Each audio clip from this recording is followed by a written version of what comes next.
Imagine a small village, somewhere in France. The year is 1570. The sun has gone down. Darkness has fallen like a heavy blanket. Only light from dancing flames, long, spooky shadows on rough stone walls. They are afraid of their neighbors. A new idea about God has arrived. It has split their world in two. This fear was a constant companion across 16th century Europe.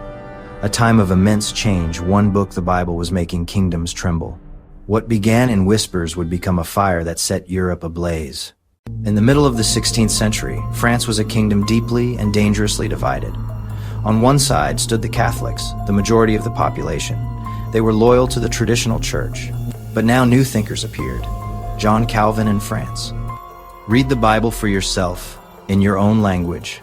Faith as a personal connection to God, not controlled by priests and popes. The way you prayed decided who you were. It decided friend or enemy. Tension grew day by day, month by month.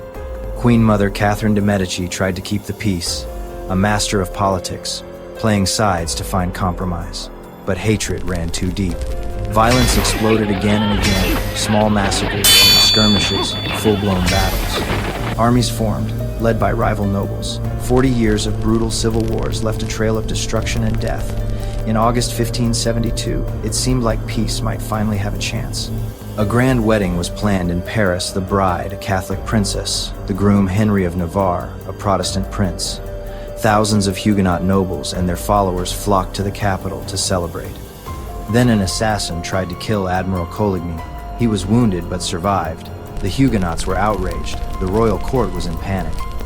In the early hours of August 24th, a signal was given, the ringing of a church bell.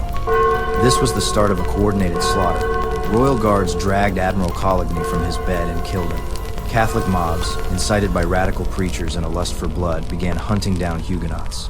They killed men, women, and children without mercy. The streets of Paris literally ran red with blood. The killing continued in Paris for 3 days and spread to other cities across France. No one knows exactly how many people died. Estimates range from thousands to many more. The French wars of religion would rage on, more viciously than ever. But France was not alone in turmoil across the Rhine. German peasants were also inspired by new ideas.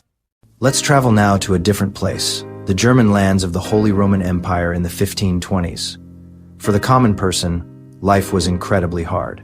Imagine waking before sunrise to work the land every single day. Your home is a simple hut, perhaps shared with your animals. Your clothes are rough. Your food is basic, mostly bread and porridge. A drought, a flood, a hailstorm could mean starvation for your family. The peasants did not own the land they worked. It belonged to a nobleman, a prince, a bishop. They had to give large shares of grain, vegetables, livestock, and work on the Lord's land for free. Into this world of simmering resentment came the new ideas of Martin Luther.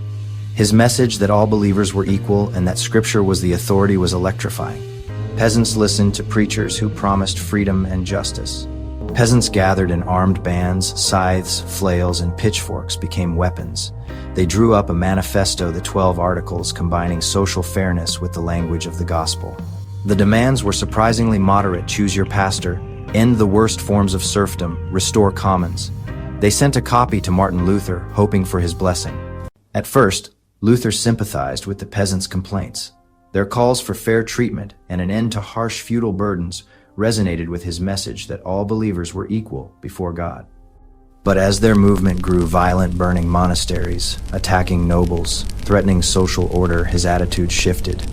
Luther feared chaos more than injustice.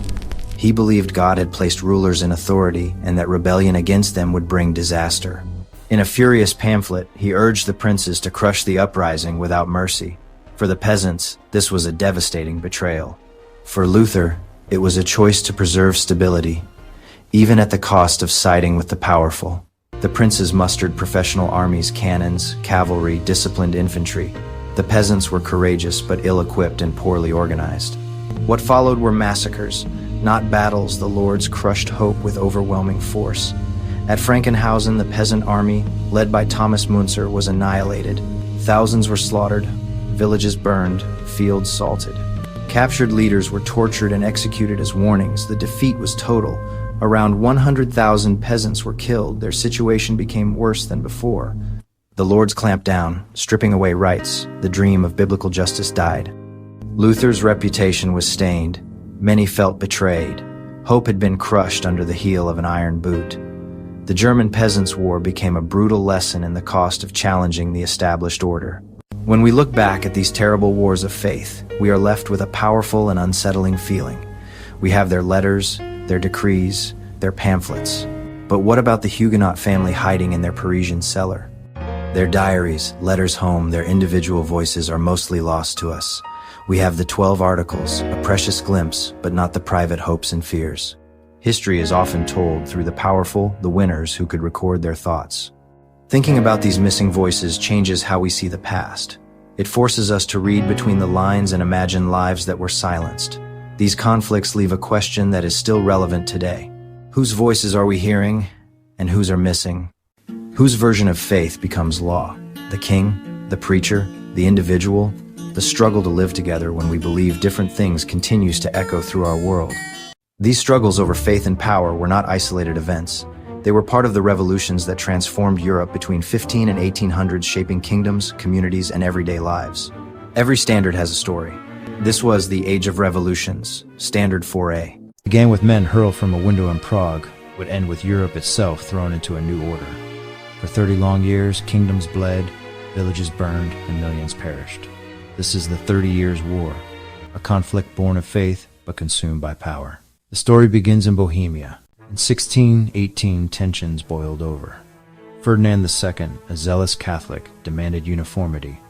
The Protestant nobles of Bohemia answered with defiance and violence. The defenestration of Prague, a single act of rebellion, lights the fuse. Prague, 1618.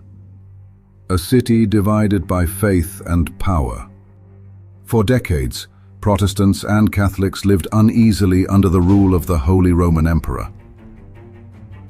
Promises of religious freedom were crumbling, and tempers flared.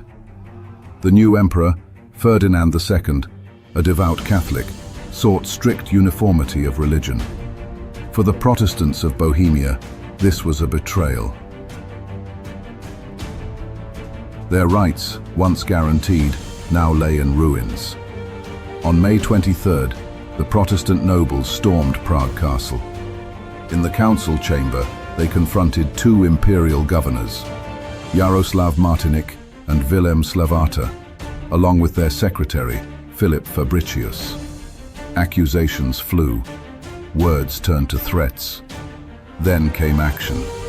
Seized by force, the Catholic governors were dragged to the windows of the castle. And then, defiance turned to violence.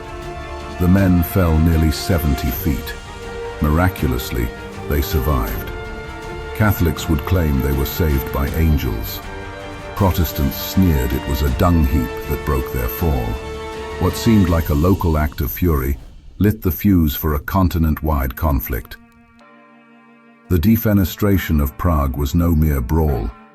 It was the spark that ignited the 30 Years' War. One act of rebellion, one fall from a window, plunged Europe into 3 decades of war, destruction, and suffering. Imagine the visuals: angry nobles hurling officials from towering windows, church bells ringing as Europe braces for conflict. Officially, it was about religion, Catholics versus Protestants. But beneath the surface, it was about power, territory, and survival. German princes, Swedish kings, Spanish Habsburgs, and even Catholic France all jumped in. Allies shifted constantly. Today's friend could be tomorrow's enemy. And in Bohemia, the rebellion was swiftly crushed by Habsburg power. They call me the Winter King. For one brief season I wore the crown of Bohemia. At White Mountain Ferdinand crushed us. My reign like the snow melted away. God favors the faithful, Bohemia bows, and the Catholic order stands eternal. Danish phase. King Christian IV of Denmark tried to protect the Protestants, but his armies were crushed by the ruthless General Wallenstein. My army pays for itself. We take what we need: grain, gold, or lives. Mercy is weakness. Fear will feed us. His ruthless methods broke Denmark's armies, but his ambition frightened even Ferdinand. Dismissed, recalled, and distrusted, Wallenstein's loyalty was as uncertain as the war itself. From the north came salvation for Protestants Gustavus Adolphus of Sweden, the Lion of the North. With mobile cannon and brilliant tactics, he turned the tide until his death in battle. My cannons are swift, my soldiers disciplined, far go for freedom. Germany shall not fall to tyranny. At Lutzen, the Titans clashed. Gustavus fell in battle, but his army triumphed. A victory shadowed by tragedy. French phase. Catholic France shocked Europe by joining the Protestant side. Religion gave way to pure politics. Religion was no longer the war's heart. Power was. And the greatest twist of all, Catholic France siding with Protestant enemies, simply to weaken the Habsburgs. Yes, I am a servant of the Church, but France must come first. Better a divided empire than a united one under Habsburg rule. Balance, not unity, will preserve Europe. French troops marched to join Swedes. The war drags on. Longer, bloodier. Villages torched, armies living off the land, stealing food, spreading famine and plague. Civilians suffered the most. Germany's population dropped by 20–30%. We do not care for emperors or kings. We care for bread. Yet armies take it, plague steals it, famine finishes the rest. They say a third of Germany is gone. I say it feels like more. In 1648, exhausted and broken, Europe made peace. The Peace of Westphalia redrew the map. Princes could choose their religion, states were sovereign, beyond outside meddling. The Holy Roman Empire's dream of unity was finished. France rose, Spain faded, and a new system was born, one that still shapes the world today. The 30 Years' War, a tragedy of faith, turned into a struggle for power, leaving Europe scarred, but transformed. From the ashes rose the modern state. But for those who lived it, there was no glory, only survival. If you want more stories of history's greatest turning points, subscribe to Histoscript, where every standard has a story, and we bring it to life. Today, we're diving into the dramatic stories of the Dutch Revolt and the Tudor Rebellions, moments when courage, faith, and a bit of rebellion really shook up history. Are you ready? Back in the late 14 to 1600s, Europe was a mess. New religious ideas from the Reformation were clashing with old loyalties to kings and popes. Monarchs kept raising taxes to pay for wars, and everyday people pushed back when their way of life was threatened.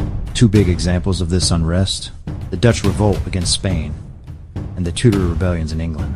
What began in 1568 as a desperate uprising against Spanish power grew into an 80-year struggle for freedom, culminating in 1648 with the Treaty of Westphalia and the birth of a new Dutch nation. But what really set off this whole rebellion in the first place? Philip II, Spain's Catholic king, tried to root out Protestantism in the Netherlands through the Inquisition. Instead of obedience, he provoked outrage, especially among the Calvinists. On top of religious pressure, crushing Spanish taxes weighed heavily on Dutch merchants and farmers, turning daily life into a struggle. The Netherlands is a land of dikes and fields wrestled back from the sea. That struggle against nature gave the Dutch a fierce sense of independence. In 1566, tensions finally boiled over. Calvinist mobs erupted in what became known as the iconoclastic fury, smashing statues, tearing down images of saints, and stripping churches bare. To Spain's Catholic king, Philip II, this wasn't just vandalism, it was open defiance. His response would be swift and brutal. Catholic Spain struck back with fury. The Duke of Alba marched in with an army and unleashed the dreaded Council of Blood, determined to root out Protestant resistance. Thousands were executed. But the Dutch were clever. They used geography to their advantage and opened the dikes and deliberately flooded low-lying land, making it impossible for Spanish troops to advance. The rebellion also gained strength from the sea beggars, Dutch guerrilla fighters who targeted Spanish ships and raided ports, undermining Spain's control of the seas. This fight dragged on for decades. The Dutch got help from Protestant England, and later, France. Bit by bit, they wore Spain down. Finally, in 1648, the Treaty of Westphalia made the Dutch Republic officially independent. It was a huge deal, and the map of Europe was forever changed. So, why does this matter? Geography wasn't just land, it became a tool for fighting back. The revolt showed how religion and national pride could come together and create a whole new identity. In the end, the Dutch Republic turned into a rich, tolerant trading powerhouse. Like the Dutch Revolt and countless other uprisings across Europe, the Tudor Rebellions were not isolated. They were part of a larger age of resistance, when ordinary people challenged the power of kings, queens, and empires. Life in Tudor England wasn't exactly peaceful. There were all kinds of uprisings, some about religion, others about money or politics. No matter the reason, they all showed just how much tension was bubbling under the crown. Let's first check out the Pilgrimage of Grace, back in 1536. With the Act of Supremacy, Henry VIII had split from the Catholic Church and shut down the monasteries to grab their riches. Can you imagine the uproar? Up in northern England, thousands of Catholics hit the streets, marching under the banner of the 5 Wounds of Christ. They weren't going to let it slide. The rebels wanted the monasteries restored and the new taxes abolished. At first, Henry offered forgiveness, but his mercy was a trap. The rebel leaders were executed, and the monasteries remained closed forever. Fast forward 13 years to 1549, fields were empty, harvests failed, and regular folks struggled just to get by. Then came big economic changes. Nobles fenced off common land, shutting out the peasants and leaving them desperate for survival. That's when Robert Kett stepped up in Norfolk. He led tens of thousands of peasants, all demanding fair rents and an end to those enclosures. The government responded with force, crushing the uprising. Robert Kett was hanged, and hundreds of rebels were executed in the aftermath. At the time of Kett's rebellion, England was ruled by the boy king, Edward VI, just 11 years old. It fell to John Dudley, an adult power behind the throne, to march on Norfolk and crush the revolt. Yet even as the rebellion was squashed, it proved a larger truth that resistance, even when defeated, can echo louder than obedience. But the story didn't end there. 6 years after Kett's defeat, rebellion rose once more, this time in the form of Wyatt's Rebellion. People panicked when Mary I, a Catholic queen, said she'd marry Philip of Spain. Was England about to fall back under Catholic rule and foreign control? Sir Thomas Wyatt led his rebels in a bold march on London, desperate to block Queen Mary's marriage to Philip of Spain. To them, it wasn't just a wedding, it was the fear that England would be dragged under foreign rule, its crown controlled by a Catholic king from overseas. The rebellion didn't work out, but it proved just how tangled up religion and politics really were. What did all this mean for the Tudors? The Tudor monarchs were tough on rebels, no doubt, but every uprising showed that royal power had its limits. When people's faith, land, or sense of identity was threatened, they were ready to risk it all. Let's break down the OPCVL analysis together. First up, the Dutch Revolt. Where did these sources come from? A lot of it was Dutch propaganda showing the rebels as heroes fighting for freedom. The main goal? To get everyone on board against Spanish rule. These were written right in the middle of a tough religious war. What's cool is they really highlight how a Dutch national identity started to form. But here's the catch. Spanish sources saw the rebels as outlaws and troublemakers. So if you were there, which side do you think you'd be on? Now, let's talk about the Tudor Rebellions. From royal decrees to rebel manifestos and eyewitness accounts, documents from the time reveal the battle of words as much as swords. Some writings urged people to rise, others defended the crown. But remember, every voice had its own spin. Rebels painted monarchs as tyrants, while rulers cast rebels as dangerous threats. Remember, OPCVL isn't just for history. The Tudor Rebellions show how sources carried bias, and the same is true today. Headlines, posts, and stories in your daily life are always framed with a purpose. Use OPCVL to question them, and you'll see the difference between fact and spin. All across Europe, people learned something important. Loyalty to the crown or church was never set in stone. When rulers pushed too hard demanding more taxes, land, or strict religious rules, ordinary folks stood up and said, "Enough." They pushed back, sometimes at great risk, but always with hope for a better future. The Dutch ended up building a brand new republic, while England's rebellions were put down, but both left their mark. In the end, these uprisings changed nations and proved that sometimes resistance speaks louder than obedience. It's a reminder for all of us. When faced with unfair rule, it's not just our right, but our responsibility to stand up for what's right. Thanks for joining me on this journey through history. Can you imagine living in the United States if the governor of your state could choose the religion of every citizen? If the governor was Baptist, so were you.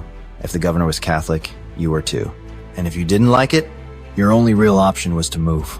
Luckily, here in the US, the First Amendment protects us from that. No state and no governor can establish an official religion. But about 400 years ago, in the heart of Europe, something very similar was the law of the land. In 1648, the Treaty of Westphalia ended the bloody 30 Years' War and reshaped the map of Germany, which at the time was a patchwork of hundreds of small states inside the Holy Roman Empire. Under the treaty's principle of cuius regio eius religio, Latin for whose realm, his religion, the ruler of each state got to decide the official faith of their territory. It was like a medieval version of states' rights, but for religion. One prince might enforce Lutheranism, the next ruler over, strictly Catholic. Another might embrace Calvinism. Ordinary people didn't get a vote. If you disagreed with your ruler's religion, your best choice was to pack your things and move to a territory that matched your beliefs. This system didn't create modern religious freedom, far from it, but it did stop the massive wars between Catholics and Protestants that had torn Europe apart for decades. It was a compromise, one that valued peace between states over the freedom of the individual. If your state's governor could set your religion today, how would your life change? Would this system create more unity or more division in the US? Imagine a world where religion isn't just a private matter, but a weapon in the hands of kings, armies, and empires. The Reformation didn't sweep across Europe on a single tide. For 30 years, Europe bled over faith and power. In Germany, it set off a powder keg of rebellion. In England, it became law. And in France, it nearly tore the country apart. Then came the Treaty of Westphalia, a treaty that shattered the Pope's authority, freed hundreds of German states, and rewrote the rules of international law. Let's dive into how this revolution shattered old Europe and changed everything. When Martin Luther challenged the might of the Catholic Church, the reaction was explosive. Northern German princes had been chafing under the Pope's thumb for ages. Now, they saw their chance, not just to reform faith, but to seize power. They converted to Protestantism, kicked out papal influence, and ran their territories on their own terms. But not everyone was on board. The mighty Habsburgs, rulers of the Holy Roman Empire, clung fiercely to Catholic unity. This split tore the empire apart. What followed was decades of brutal religious wars, climaxing in the 30 Years' War, a conflict so devastating it left cities in ashes and fields empty.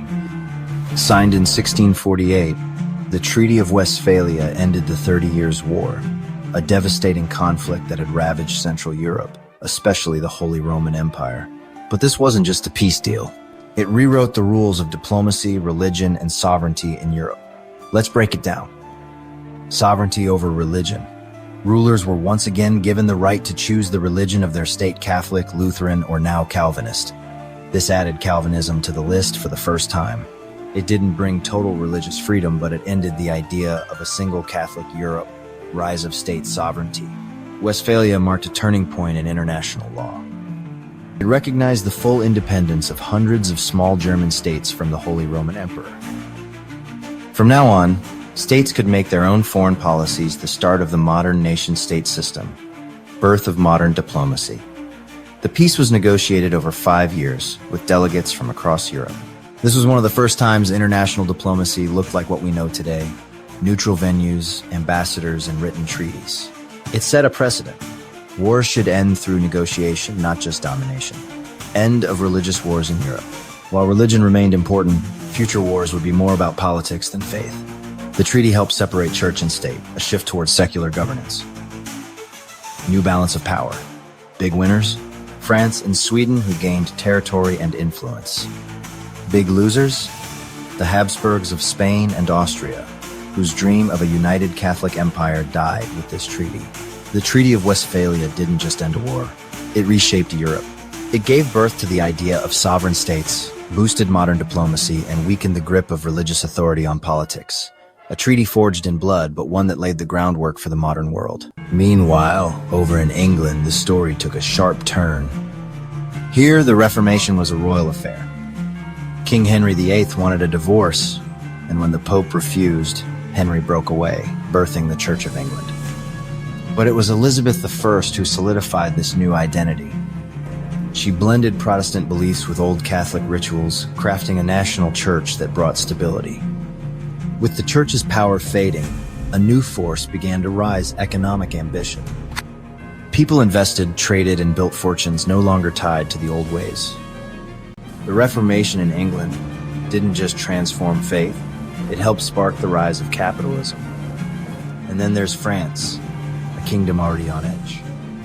Protestant Huguenots demanded freedom, and for a moment, they got it thanks to the Edict of Nantes, which allowed them to worship openly. But peace was fleeting. The edict was revoked, and persecution returned. As Central Europe burned in the 30 Years' War, Cardinal Richelieu, a Catholic mastermind, made a stunning move. He aligned Catholic France against the Catholic Habsburgs, not for faith, but for power. Suddenly, religion wasn't the only game in town. Politics was now just as deadly. So, what's left after the dust settles? The Reformation broke the Pope's grip, fueled fierce wars, and gave kings new power. It helped birth capitalism, nationalism, and the politics we know today. Europe's old order was shattered, and the world would never be the same. Thanks for watching Histoscript. If you learned something new today, or just love the hidden side of history, give this video a like, subscribe, and turn on notifications so you never miss a story your textbook skipped. History isn't just dates, it's secrets, myths, and the strange truths behind it all. Stay curious. Stay tuned.